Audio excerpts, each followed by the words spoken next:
C'est à quel sujet? La désertion. Déserter, ce n'est pas juste quitter, c'est refuser. Ces quelques lignes de la 4e de couverture de Désertons sont sans détour. Bonsoir, Jeanne Mermet. Bonsoir. Ce livre, le voici, et c'est vous qui l'avez écrit, évidemment, aux éditions Les Liens qui libèrent. Et avec vous sur ce plateau, Fanny Michaëlis. Bonsoir. Bonsoir. Et il y a chez vous cette même tension, alors les tensions des mots, mais aussi la tension des dessins, les vôtres, donc dans Et c'est ainsi que je suis née. C'est aux éditions Casterman. Alors merci à vous deux. On va revenir sur ces notions de résistance, de désertion. Jeanne Mermet, vous avez fait Polytechnique, ce qui n'est pas rien. C'est quand même l'une des meilleures écoles d'ingénieurs en France, une école qui forme l'élite, vous le rappelez dans votre livre. D'ailleurs, vous vous interrogez sur les liens de l'élite et de le reste du monde, si j'ose dire. Et vous avez décidé de tout laisser tomber, si j'ose dire. Pourquoi? C'est en 2019. Alors, tout laisser tomber, je dirais pas ça parce que la désertion que moi j'ai faite et que j'ai choisi de faire, c'était pas un abandon. D'ailleurs, je suis restée à m'activer sur les mêmes thématiques, donc qui étaient celles de l'énergie, de la transition énergétique.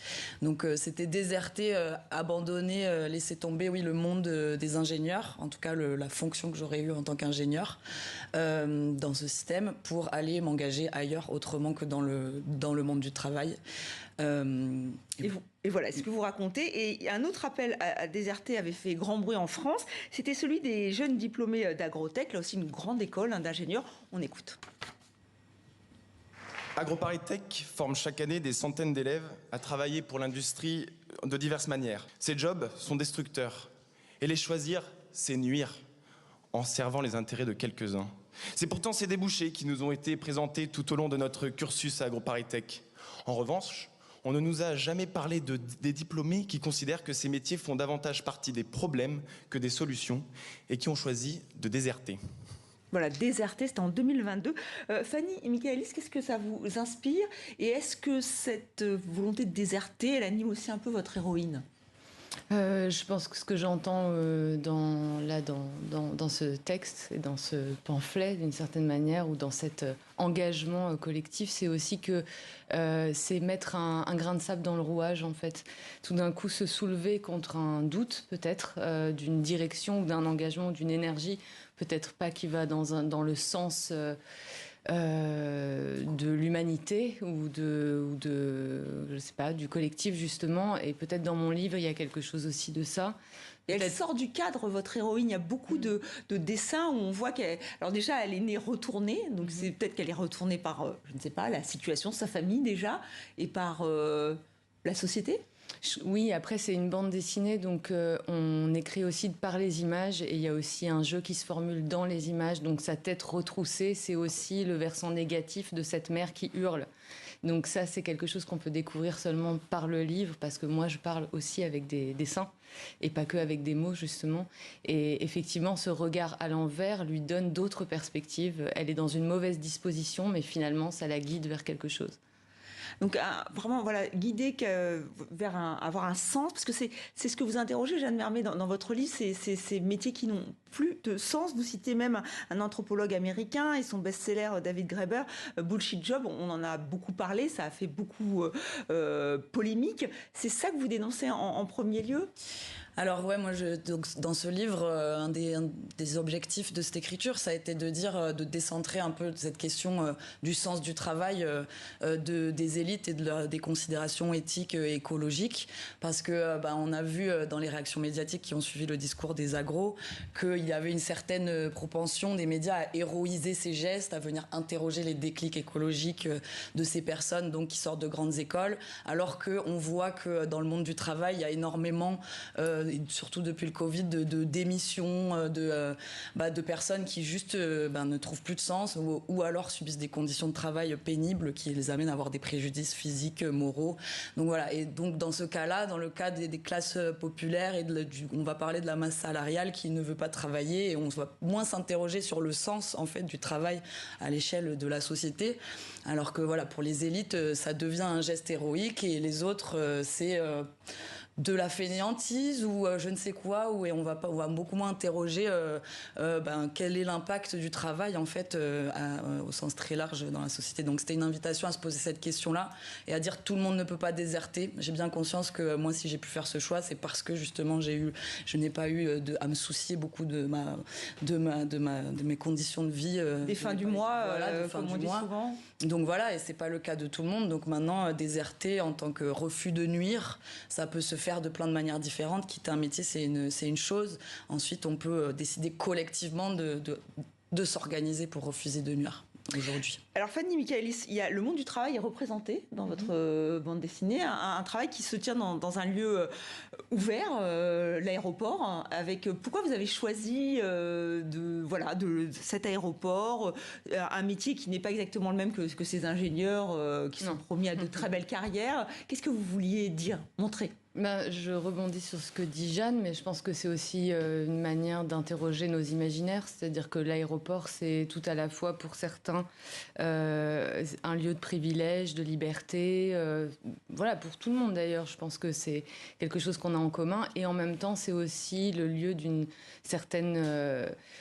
où j'ai pu, dans ce livre, mettre en scène les inégalités d'existence, quoi. C'est-à-dire qu'à la fois, c'est un lieu, effectivement, d'ouverture, de mobilité, de souplesse, de rêve, peut-être, et aussi un lieu de coercition. Et puis, il y a aussi des expulsions de sans-papiers, ça, vous le montrez aussi. Oui, c'est ça. Mais je crois que la différence, évidemment, c'est que, comme c'est un jeu, entre guillemets, jeu de fiction dans ce livre, qu'il ne s'agit pas de mettre c'est pas une autobiographie, il y a vraiment quelque chose de l'ordre de l'imaginaire. En fait, c'est aussi une manière de donner à travers ce personnage principal de la place à des personnages qui n'ont pas de nom ou qui ne sont pas forcément visibilisés, ni par leurs décisions, ni par leur histoire, ni par leur qualité, puisqu'ils sont dans des domaines d'activité qui sont effectivement plutôt bas, plutôt mal vus. Enfin. Et est-ce que vous vous reconnaissez dans les mouvements comme Bloquons tout, où on a vu que beaucoup de jeunes et de jeunes diplômés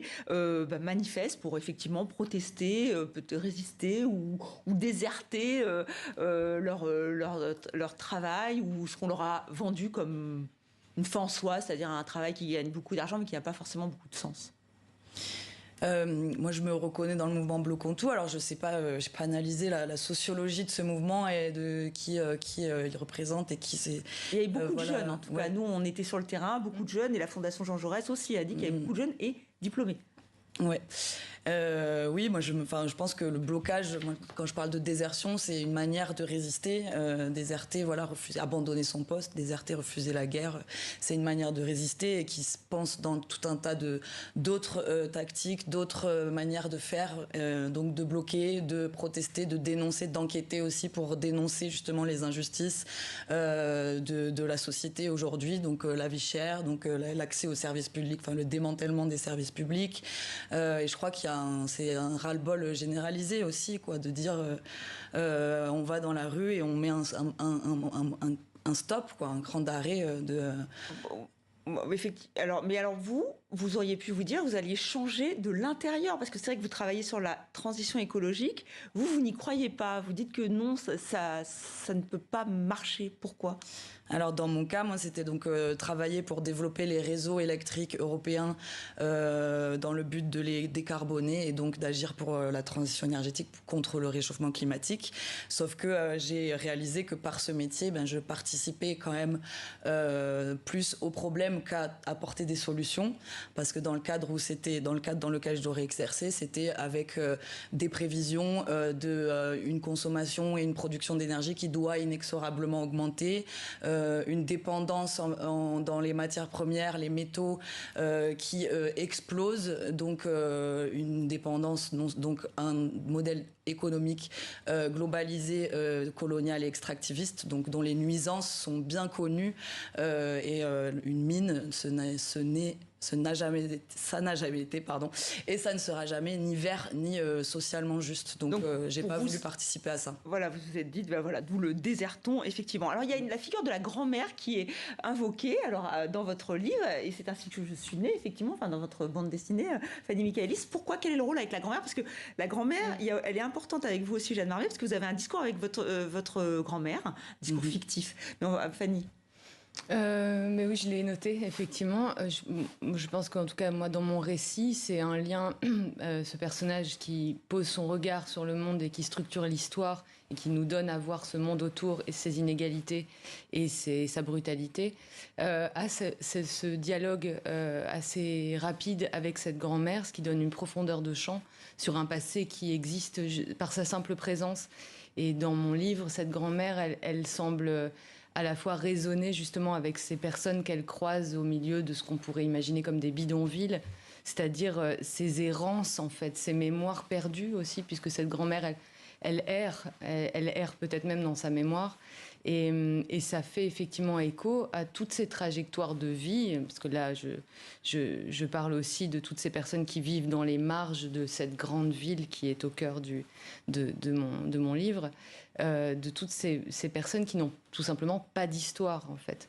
Et au regard desquelles, voilà, et elles représentent cette histoire-là.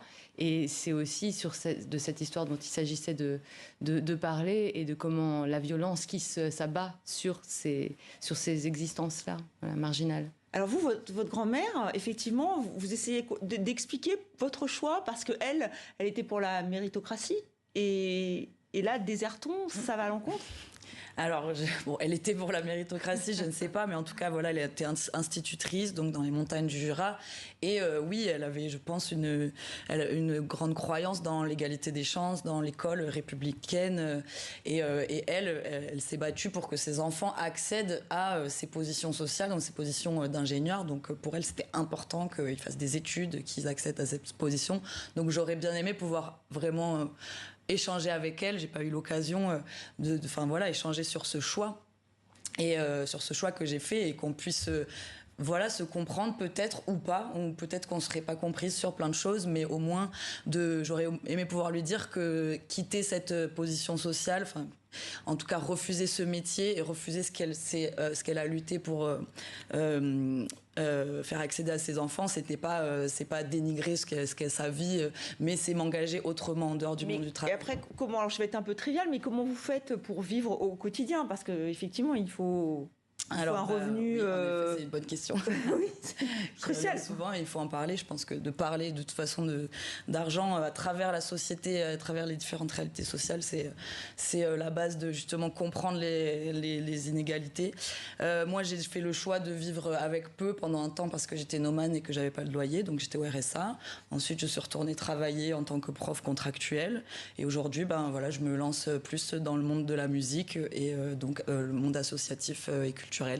Et bien sûr, et la politique, le militantisme qui est pour moi de la politique, évidemment, à travers ce livre, et venir porter le message de organisons-nous pour refuser de fabriquer les nuisances, fabriquer les violences.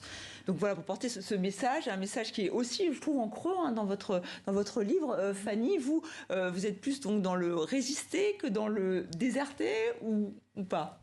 Moi, je crois que effectivement, dans mon livre, mais aussi parce que je pense que ça n'a pas la même visée, c'est-à-dire que là, il y a aussi un discours d'expérience et qui s'inscrit vraiment dans une réflexion militante et de structurer collectivement dans le livre de Jeanne.